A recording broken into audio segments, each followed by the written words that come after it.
Hey, we're super excited for today's episode for a couple reasons, because it's our first guest interview, and making that happen has been a really fun process.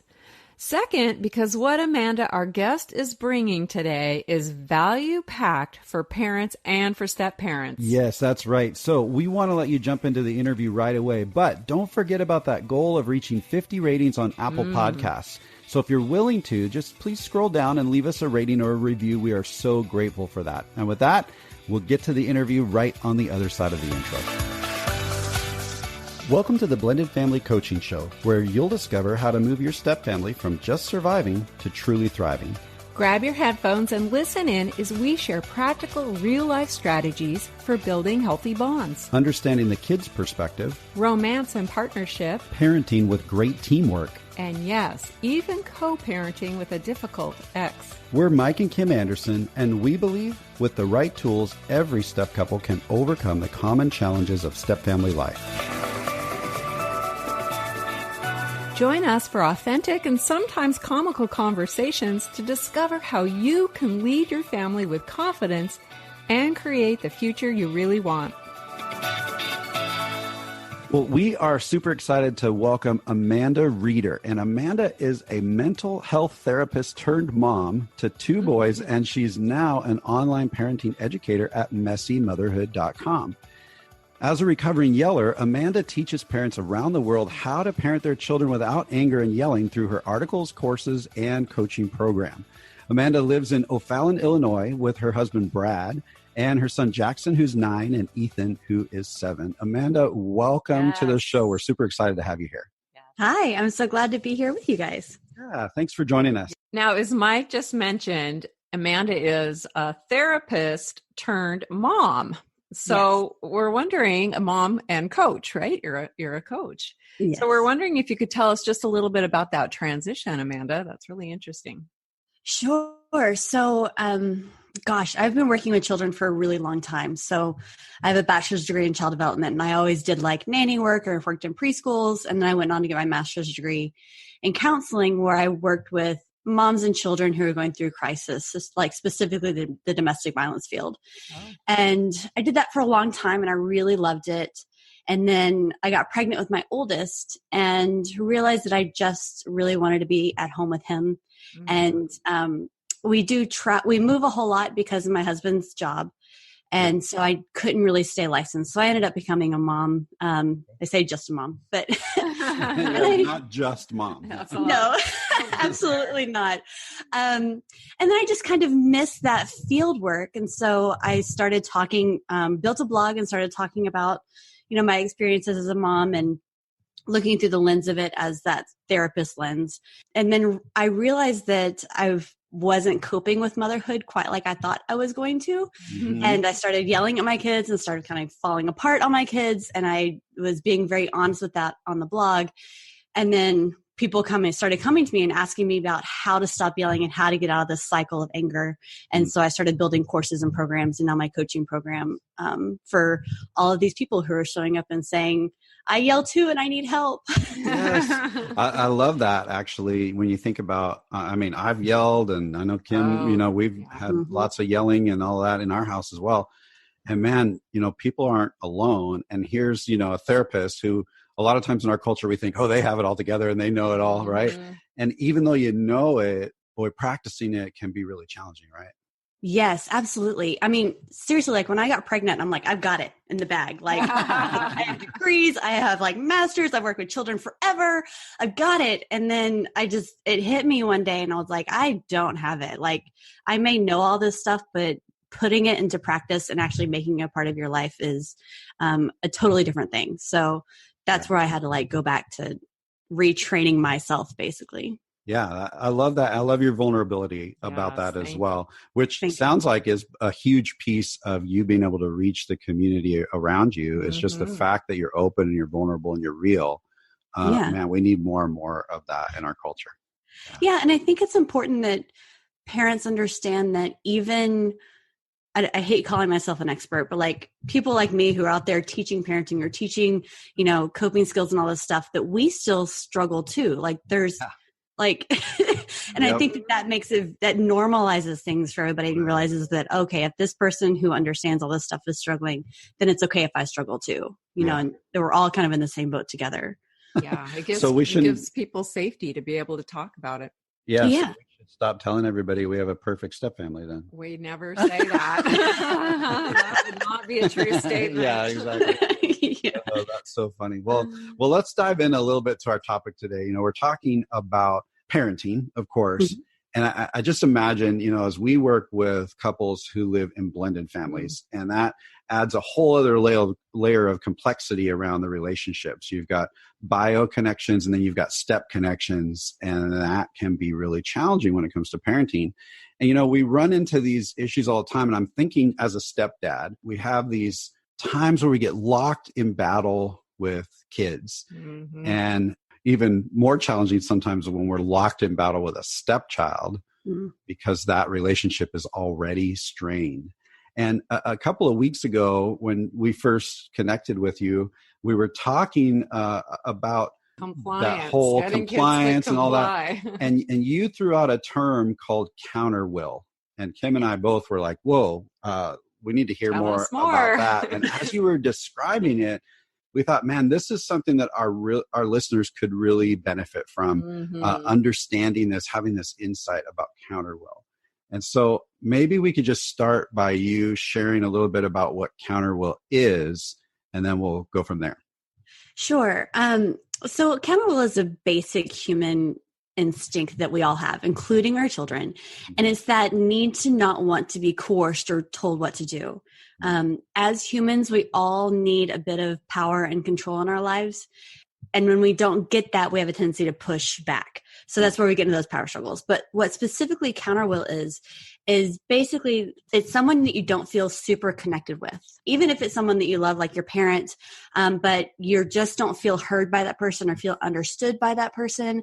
You have a tendency to want to kind of fight with them a little bit more whenever they do put down boundaries, because you're like, no, I don't want to do that. It's that instinct to not want to be coerced. So if you have a strong connection with a parent or someone and you feel like they actually get you and they understand you and that you feel like you're heard and you feel all lovey-govey and ooey, you know, person, and you feel really connected with them, you're going to be more likely to want to do what they ask of you. You're going to be more likely to actually even find ways to comply with that person or do nice things for that person. Whereas if you feel a little disconnected or if you're not feeling so lovey-dovey with that person at the moment, you're going to be less likely to want to comply or to do things that they ask you to do. It's that not wanting to be coerced and needing that power and control in your life, basically. Wow, that's a great explanation. In fact, a couple of the points you just made, we're going to circle back around and come back to it. Yeah. Seems like it has a lot to do with trust as well. Absolutely. Trusting relationship. Yeah. So as we were reading up a little bit about counter will, was fascinating to learn that there's actually an upside to this, because as parents and step parents, we really don't think that there's an upside to our children pushing back and wanting their way or wanting some control. It doesn't feel like a positive thing, but we learned that there can be an upside. Can you tell us just a little bit about that? Yeah, I think the biggest upside of counter will is basically children learning how to say no and being able to have firm boundaries and not to be coerced by people that they aren't fully, you know, comfortable with. And so that's that stranger danger kind of piece and that need to protect. So that's where that comes in. So yes, it's frustrating whenever you're dealing with it in your home with your child, but at the same time, it gives your children good boundaries and a level of protection because they're able to say, no, I don't like that, and be able to stand up for themselves a little bit more. So it seems like there's a pretty significant difference between counter will and just straight up defiance. Yes. Yeah. Like counter will, we want them to have, I love that stranger danger part. Like that's what's going to allow them to say, no, I'm not getting in your car. I don't even know you, right? We want that. Right. So the trick is really how to teach your children how to use counter will appropriately and how to have strong boundaries, but at the same time, how to fight against that counter will at your home so that you're not in a constant power struggles with your children. So it's being able to teach them how to use that instinct in a very positive way instead of using it against you as the parent and fighting all the rules that you may have in place for your home. Yeah, Totally. so we don't want to shut it down. We want to understand that it's something that's wired into our kids and it can be a really good, healthy thing for them. Yeah. But as parents and as step parents, it can be really frustrating and irritating when our kids don't respond the way we want them to. You know, we go into nagging mode and yelling mode, and then we, move on to anger. It can be really tough. And I'm just wondering, what do you think is the most common response from most parents in this situation when they're trying to get their child to comply? What is the most common response? And is that common response helpful or not helpful? I mean, how do you feel about that? So it's funny because we have counter will too, and we have a need to control, and we have a need for power. And what happens is when our child exert that need for power, a lot of times our instinct is to put more power onto our child and try to control our child and try to be more stern and more like, you do as I say, you put your foot down kind of parenting. So and you're countering back. You're countering back. Yeah. And what that does is it fuels the fire and it fuels their counter will. So they fight back even more. And that's why you get into these major power struggles with your children, because you're doing what's instinctual, but all that does is it cause more counter will and more conflict within your relationship with your kid. So you're saying that the most common response is to inflict our own counter will. Yes. And that might not be the most helpful response. Yes. That just sort of revs up that power struggle. Yeah. Exactly. And it's funny, when Mike and I were reading some of the articles about counter will, he looked at me and he said, you have a really strong counter will, honey. It's absolutely, I mean, we recognize exactly what you're saying is that we tend to have that as well. And I'm like, yeah, well, it's natural. It's built in me. There it is. It is. And it's a good thing to have. It's just, it gets in the way when it comes to relationships. It does. And there was a quote in one of the articles that you have on your website that we loved, and it says, there will probably be times in your child's life when they feel out of control and will find ways to push back and exert their will. Can we talk about those times when they are out of control? Is that a safety thing, or is it that they're just not getting their way, or can it be just a variety of all kinds of situations? It's a variety of things. And I wish that it was easy to say this one thing causes your child to do that. But I find that one of the strongest reasons why kids push for power and they put their foot down and they, stand firm on their convictions is because they need more sense of power. Okay. And a lot of times that makes the adults in our lives feel uncomfortable because we don't necessarily want our children to have power. That sounds bad, but because we want to be in control. We're the parents. We don't want our child to overrule us, but our children still need a sense of power. And if they don't get that sense of power and control over something in their lives, then they will be more likely to fight back. But there can be several different reasons why our children's behavior or children act the way they do. And there's a lot of unmet needs in there. But when you're actually talking about power struggles, most of the time it's because they feel like they need some power over something in their life. We're so excited to let you know about something brand new we've created just for you. We've realized that with so many episodes available here on the show, it might feel a bit overwhelming to find the topics that matter most to you. That's why we've created a simple tool for you to receive a personalized playlist focused on your current struggle or your biggest challenge. That's right. It's called the Blended Family Breakthrough Quiz. You'll answer just a few questions, and based on your responses, we'll email you a curated custom playlist of episodes that are specific to you. This simple quiz will direct you to the most impactful episodes that pertain to you personally and keep you on track in your journey of discovery, learning, and growth. So, scroll all the way to the bottom of the show notes for this episode and click the link to take the Blended Family Breakthrough Quiz today. Okay, let's get back to the discussion. Wow, that's great. Wow. And now that point you just made is really huge for our audience. As a stepdad, one of the things I know is that my stepchild is out of control of a lot of different things.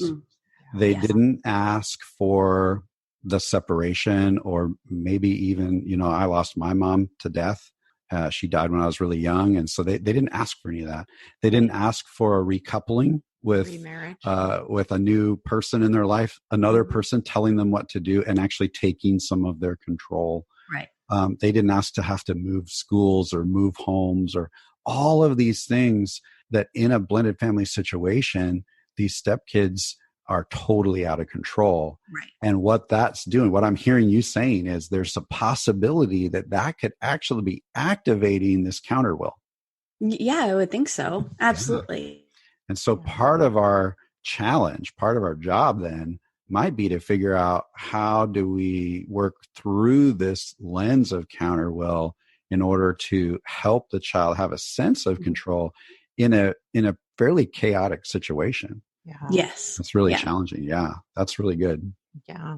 That's super interesting to us because kids have already experienced a lot of loss and they feel like they don't have a lot of control. So it would make sense. They are losing more and more control. And so they're going to stand their ground. Yeah. And they're going to get power and control any way that they can. Like even with your younger children, they may, fight meal times because you can't force them to eat. Oh. They may fight potty training stuff because you can't force them to go to the bathroom, and so the things that they have 100% control over, they may start gaining some of that control over those things too. So it's not just like the behavior, in terms of like the temper tantrums and the power struggles. It could also be manifesting itself in other places too. Man, I just want to emphasize one thing you just said is they're going to get power or control any way that they can. Yes. So here I'm a stepdad thinking, man, this kid's a brat or they're so defiant or whatever. Manipulative. But in reality, they're feeling a sense of loss, a sense of lack of control, and they're just trying to maybe gain some equilibrium. Yes. And if I can look at that through that lens as a step parent, I might see that child completely differently than I did just 5 minutes ago before we started this podcast. Yeah, absolutely. So one of my phrases, my favorite phrases that I've ever heard with parenting that really helps kind of make that mind shift change is the understanding that your child is not giving you a hard time. Your child is having a hard time. Yeah. You're all nodding like yes. And that's just such a big, like for me, that's been really helpful because it helps me see that my child needs help and helps me approach it from a place of love and understanding and wanting to help my child instead of a place of fighting back and being angry at my child for their behavior. And so it's that same sort of thing. Like if you understand that your child just needs a sense of power, they just need a sense that they have some control over their life, you're going to find ways to give them that sense of power in appropriate ways, and you'll be more empathetic. That's overall. So great. I think we just used that quote 2 weeks ago in in an episode as well. I love that. I think it's a Gottman. Yes, I'm a huge Gottman fan, so it probably is. So I'm just wondering, Amanda, what do you say to the parent or the step parent that doesn't want to give up any of their control or give any control to the child? So I would challenge them to maybe change that mindset into something different and try to teach them that just like they have a need for control, their children need control too. But just because you give your children control and some power over their lives doesn't mean that they're going to be running all over you. Doesn't mean that you don't have boundaries down. Doesn't mean that you're still not the parent who is in charge. You're just giving them power and control over the things that you are okay with them having control over, like what they wear to school that day, or, when they do their chores, or, whatever. I mean, you can come up with a zillion different ways of giving children some control by giving choices, but still within the boundaries that the parents put down. That's really good. So you're leaning into reminding them that, they have a need for control as well, just like their child does. And how can we creatively allow that child to have some control over the things that don't matter as much to us? Right, exactly. And I like the fact that you use the word creative, because this is really where the creativity part in parenting comes. And it's almost one of the harder parts of parenting, because you have to kind of think outside the box a little bit and try to figure out, what can you give your child in terms of power? What choices can you give them? And that's going to be different for everybody based on what your family rules are and what your expectations are for your children. And so I think that that creativity piece is really important. Yeah, I think it could also be based on the different children. I mean, they're all unique, and how you approach each child, you kind of have to think about that beforehand how you're going to approach that child when you need them to do something and you're giving them options and choices and control, some control. Yeah, very good point. That's interesting. Oh, that's great, Amanda. So one article that we were reading about counterwill made the point that this isn't just between kids and parents, Right. but it's really common with teachers and coaches and caregivers and all that. Do you find that to be true? Yes. I mean, just think about like in your life as an adult and like your boss or one of your coworkers or somebody that like, if you don't really like your boss very much and they ask you to start doing things, you're going to be a little more disgruntled and may not want to do what they ask you to do. I mean, and it's the same sort of thing with the coaches in your kid's life and the teachers in your kid's life and things like that for sure. Yeah, that's great. It's really interesting to us because we often talk about how step parents enter into a relationship with a stepchild at the level that's much more like a teacher or a coach. Yes. And so this whole counterwill idea might actually kind of debunk that myth out there about the evil step parent. It often feels like kids are being defiant, but like we said earlier, there's a big difference between defiance and counterwill. And it's really natural for them when you haven't established that relationship yet for counterwill to kick in. That's just a normal part of the thing.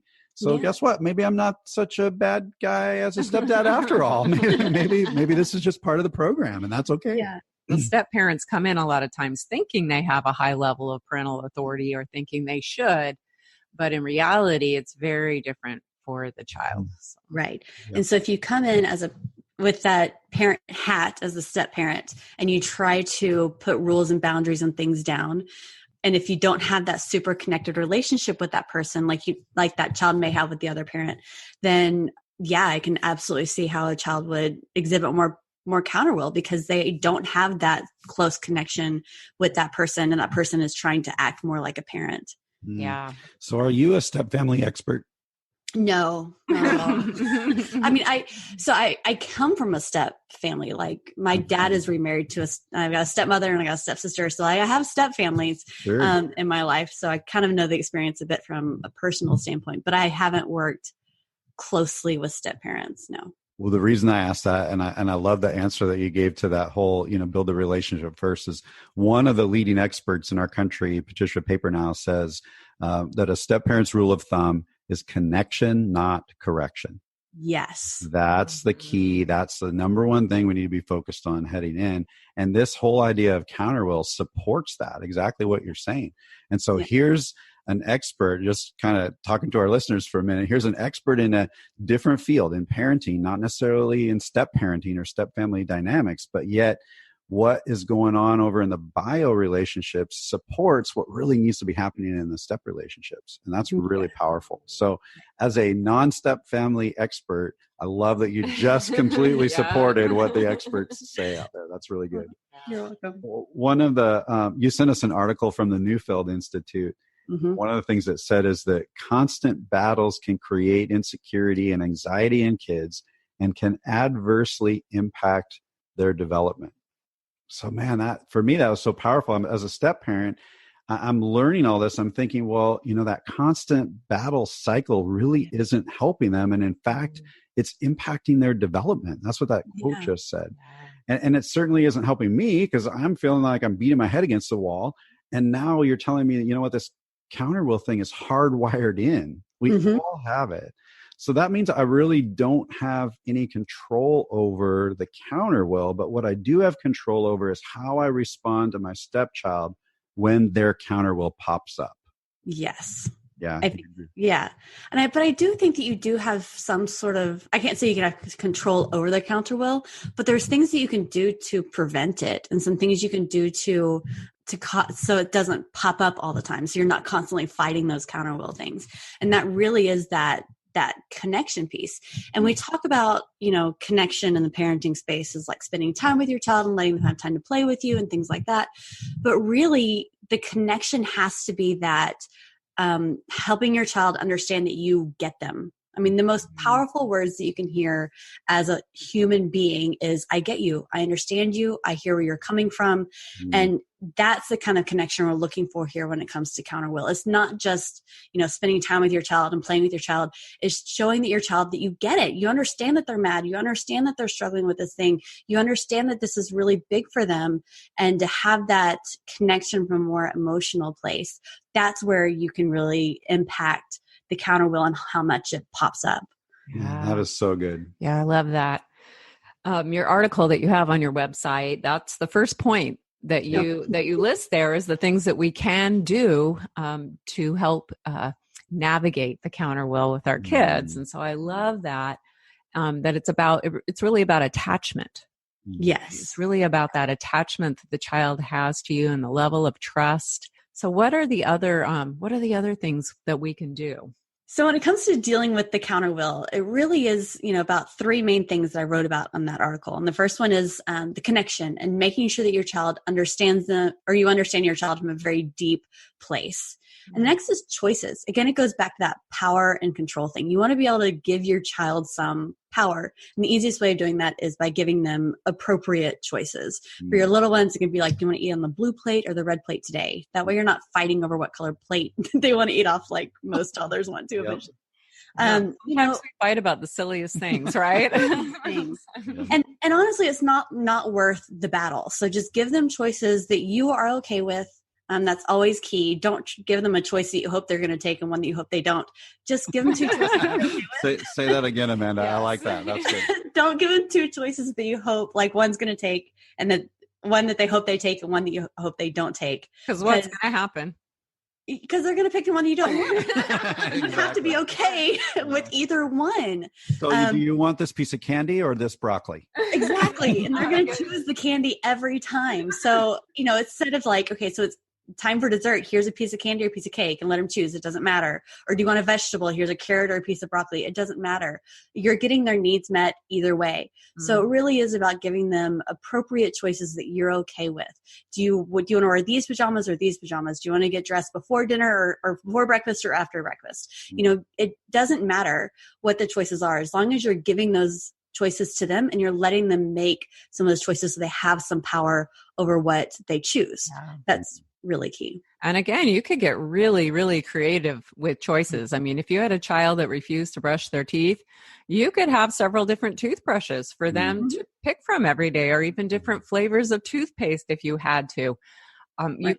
You could take this to some extreme levels around things that are important. I mean, it's important that a kid brush their teeth, and that's one area where a lot of kids just nope. Yeah.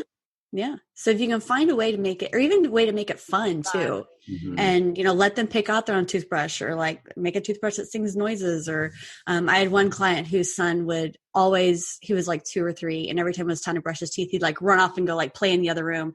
And so I encouraged her to bring more play. Like, do you want to act like an elephant to the bathroom and go brush, or do you want to hop like a bunny? Do you want a piggyback ride, or do you want me to tickle you on the way there? Whatever. Give choices, make it fun, make it playful, and they're going to be more likely to do the things, because the more fun you make it, the less harsh you are, which again fights that counterwill piece. So play is really important. And that extends into teen years as well. As you begin, kids who are teens, they maybe want some more advanced things. But again, just making it light and making it fun and making it things that they are engaged in, and giving lots of choices in that way. It's not just about the little kids. Yeah. Yeah. No. So those are 2 great tips. They're building a relationship, connection before correction, always. And then giving choices. What is your third big tip for us, Amanda? My third one is to just stop making demands. And again, go back to those choices piece, to letting them have some power, and to quit saying, you must do this or you must do this. You're not a dictator, you're a parent.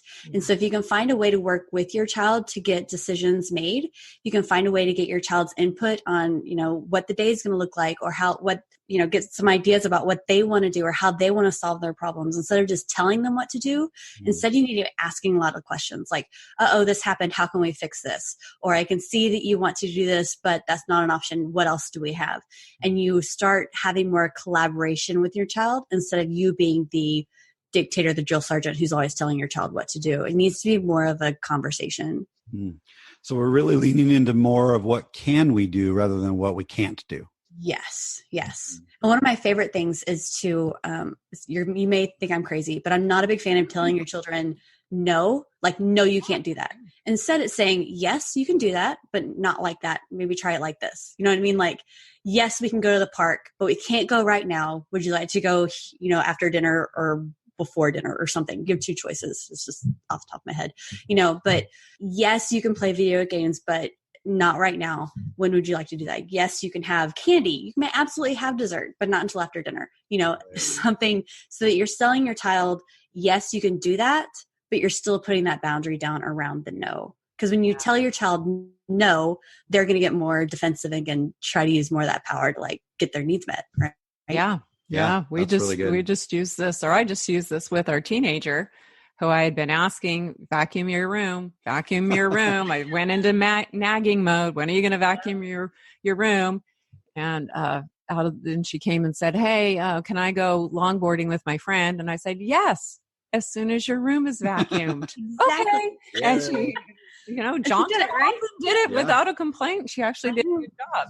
But until then, no. And I was even asking Mike, boy, I feel like we've got a counterwheel thing going here with Phoebe, because I cannot get her to vacuum her room. But once I said yes, it changed everything. Exactly.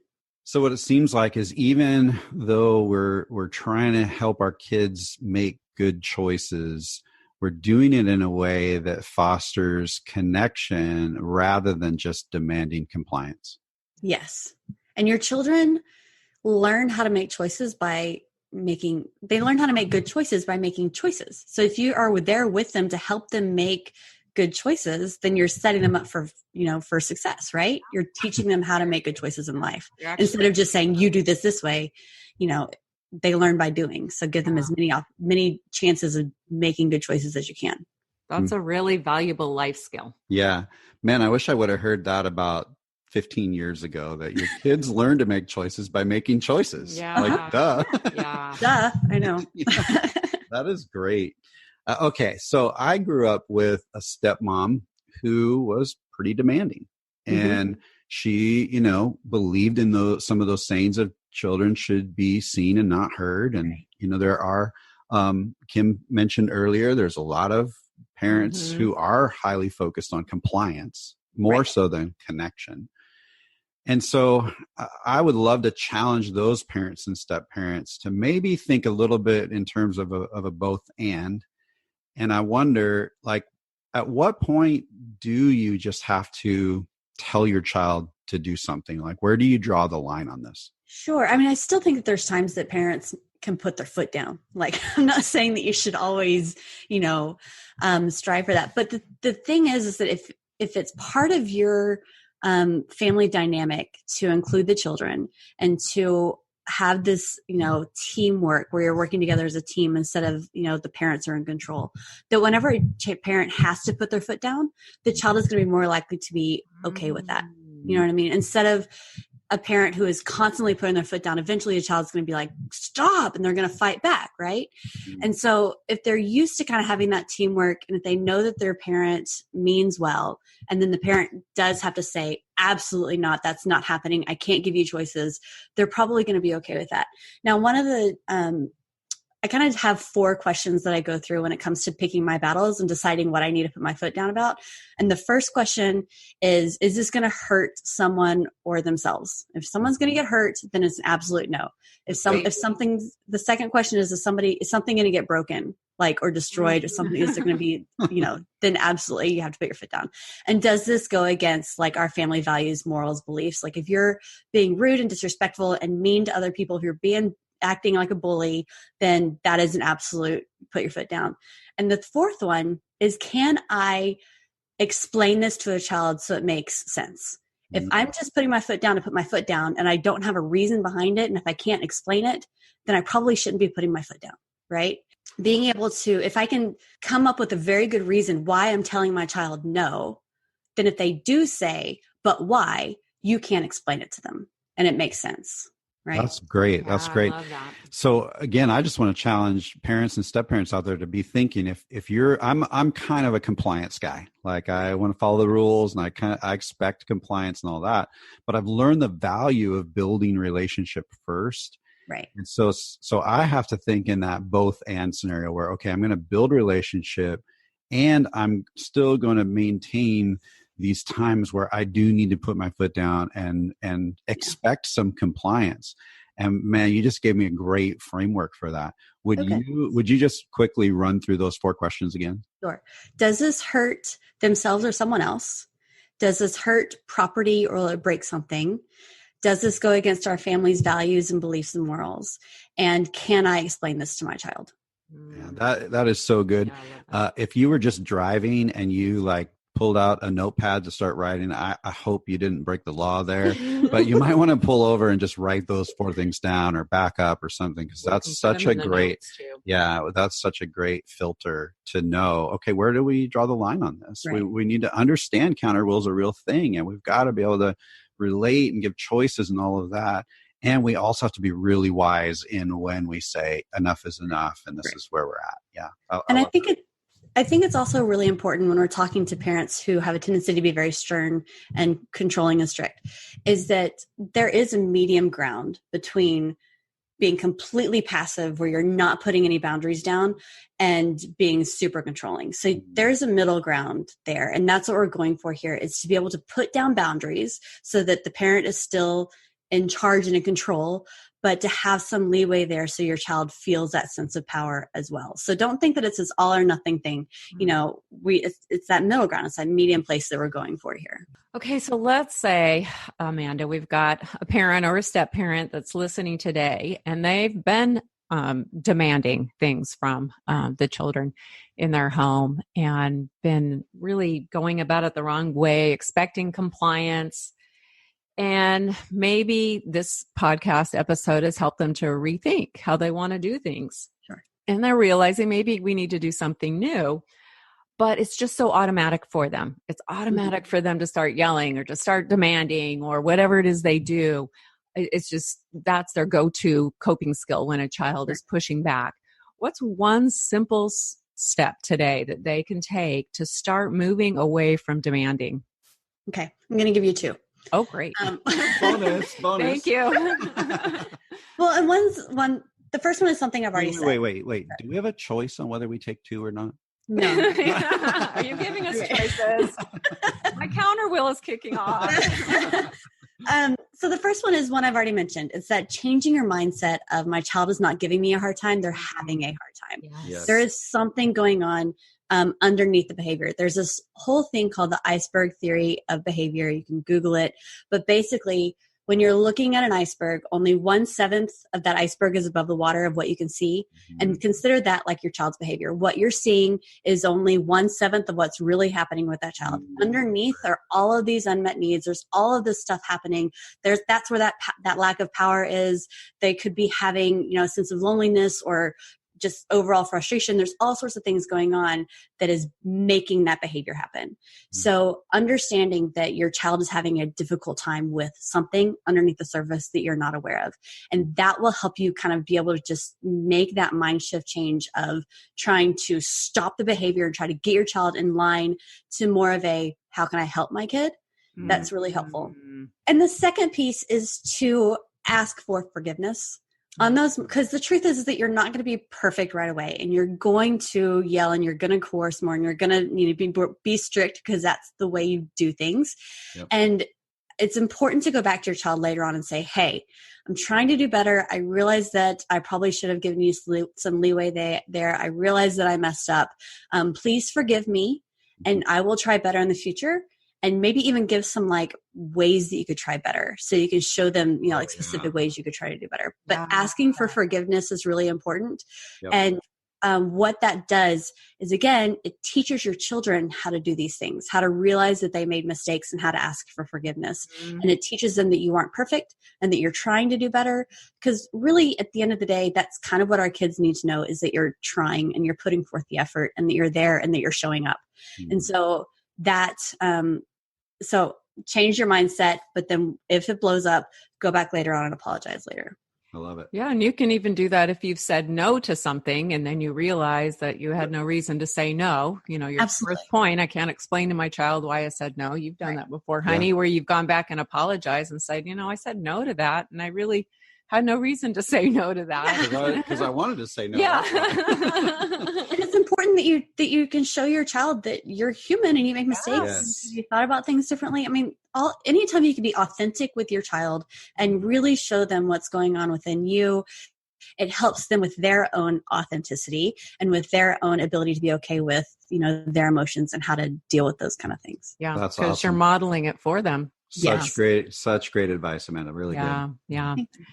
No, when we connected with you before, you told us a little bit about your journey of how you realized that motherhood wasn't as easy as you thought it was going to be and how you caught yourself being a mom that yelled, and you came up with a really creative visual to remind yourself in the heat of that moment. And I love that. And I wish that all of our listeners who struggle with being demanding could find a unique way to visually remind themselves when they're about to become demanding and stop in their tracks and do something different. Can you just tell us about that? Yeah. So when I started on my stop yelling journey, again, I thought that I was going to be this great, calm parent. But when my older son was 3 and my younger son was 1, I found myself in what I call a mom funk, where I was just lonely and I wasn't coping very well. And I was finding myself being really snippy at my family and at my kids. And then one morning I was sitting on the couch next to my 3-year-old, and we were watching TV, and he was doing a 3-year-old thing where he was like flipping and turning and, doing all the things on the couch. He wasn't sitting to watch TV. And I was drinking my cup of coffee and working on my laptop. And he ended up hitting my arm, which sloshed coffee all over my computer. And I blew up. I mean, just blew up. I don't think I've ever felt that level of rage before or since in my life, where I was like screaming at the top of my lungs at my child. And that's when I was like, well, I need to do something different. Obviously, I'm not coping well here. And so the very first thing I did was give myself physical reminders to stop yelling. And my son's favorite color was yellow. So I cut out yellow hearts and I placed them around my house in what I call hot spots. So I had one in my kitchen, because cooking dinner and meal prepping with little kids around is hard. Yeah. It's just hard. I had one in my rearview mirror in my car for car rides, on my son's bedroom door for bedtimes, places like that around my house. When I would bump into them, it would like remind me of my journey to stop yelling. And that was a great way to just, have those little moments throughout my day where I was like, oh, you need to check your anger. Oh, are you getting angry? Oh, you need to stop yelling. Those kinds of things. Yeah. And so I like the yellow hearts. I've also suggested putting like something on your arm, like a bracelet or rubber band, something you have with you all the time, or a ring, basically just anything you can see throughout your day where you just bump into. Yeah. It helps to remind you, has been really helpful. Yeah. I just was curious about that as I was learning to stop yelling at my kids and be more empathetic was my goal, was to try to empathize and understand what was going on, why they were having a hard time. I posted on the fridge, empathy, because that was the step I would always forget for some reason. And that was a good reminder, because, you're always in and out of the fridge. And so, or at least I am. That's great. And so it was a good reminder for me as I was learning to have more empathy for my kids. Sure. So I can definitely relate to your story. I've had moments like that too, where I just was shocked by how angry and how upset I got with normal kid behavior. Yes, absolutely. And your own children. I mean, you love these kids with more love than you could ever feel for anything in the world, and you're screaming at them. Like, Yeah, it's funny. You would never allow anyone else to ever scream at them like that. But And I would never yell at anybody else like that. Yeah. In fact, you would jump in and defend them. Absolutely. And I think that's true for bio parents, but I think that's true for step parents as well. Most every step parent that we meet really has a strong love and a heart for their stepchild. Most of the time they can see how the child has lost control. Most of the time they can see the losses that the child has had. And yet there's not that same blood tie, that same connection. It's not better or worse. It's not more or less. It's often just different. It's challenging when we enter into this battle zone. We really just want them to comply, do what we asked them to do, and counter will kicks in. It's so easy to start labeling as brats, and it's easy to start thinking that they're just defiant and they just don't like me and taking it personally and all that. But what a great thing that you've been able to share with us, that, hey, you know what, this is actually a normal thing for all of us as humans. It's actually a good thing because it gives us an ability to say no when we're supposed to say no. Right. And there's a whole new way we can navigate it that really lines up with what all the step family experts say about connection, not correction. And so as a stepdad, I just want to encourage anyone who's listening to really think through, what are some of the things that Amanda shared? Maybe that's the 4 questions that she talked about, so that you can really decide, when do I need to say no? When do I need to give choices? Maybe it's just examining, what do I need to do to step forward and build that connection, build that trust, so that when we do have to say no, or when I do have to say no to something, I've got the love bank full. Just from a step parent perspective, everything you shared has been really, really powerful. We so appreciate you coming on and sharing with us. Well, Amanda, thank you so much for joining us today. It has really been a lot of value that you've brought today. And I'm wondering, if somebody wants to take a next step and learn a little bit more from you, where can they best connect with you? Sure. They can head over to my website at messymotherhood.com. And on that site, there's going to be a link to sign up for a brand new class that I'm putting together called Get Kids to Listen Without Yelling.